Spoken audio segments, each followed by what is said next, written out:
Happy Monday. Thank you for joining me for this week's Weekly Wednesday. Now, this week is a continuation. Y'all, the book is coming out this week on Wednesday, Unlocking the Magic of Leadership, 5 Keys to Inspiring Yourself, Empowering Others, and Driving Extraordinary Results. It's going to be released on Amazon. Please buy a copy. Please buy a copy. Which brings us to the topic of this week. Chapter 3 is all about walking the fine line of authenticity. When is too much too much?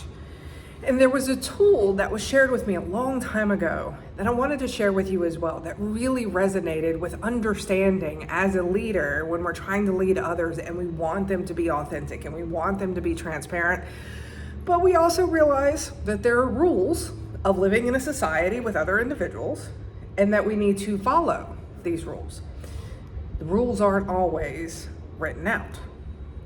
So somebody asked me, they said, what's your favorite color? I said, purple. And they said, if you had to describe yourself as a purple, would you be a violet or would you be a deep royal purple? I would be so purple, y'all, I would be almost black. Deep, royal, beautiful, just rich purple. And they said, okay, here's the deal. When you're practicing authenticity, you will always be purple because that is who you are.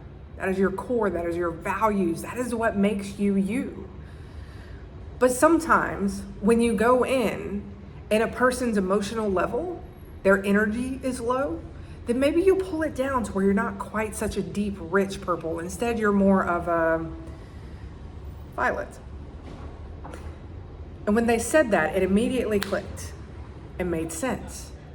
Because when you're being authentic, you are not changing who you are.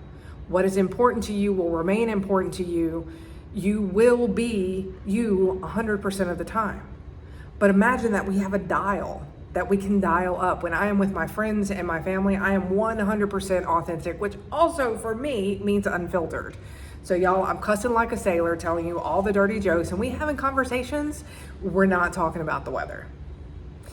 But when I'm at work, when I'm on a stage delivering a keynote or delivering training to leaders, I understand that my position is to role model some of these behaviors.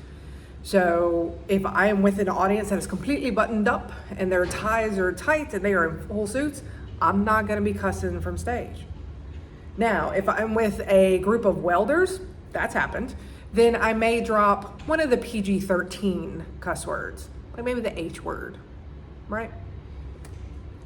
And if you're curious, it's H-E double hockey sticks. I don't want y'all getting confused as to what word I'm talking about. Now, as we're going through and thinking about this, understanding who you are at your core is the first step of being authentic.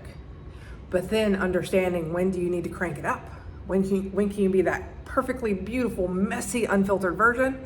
And when do you need to turn it down?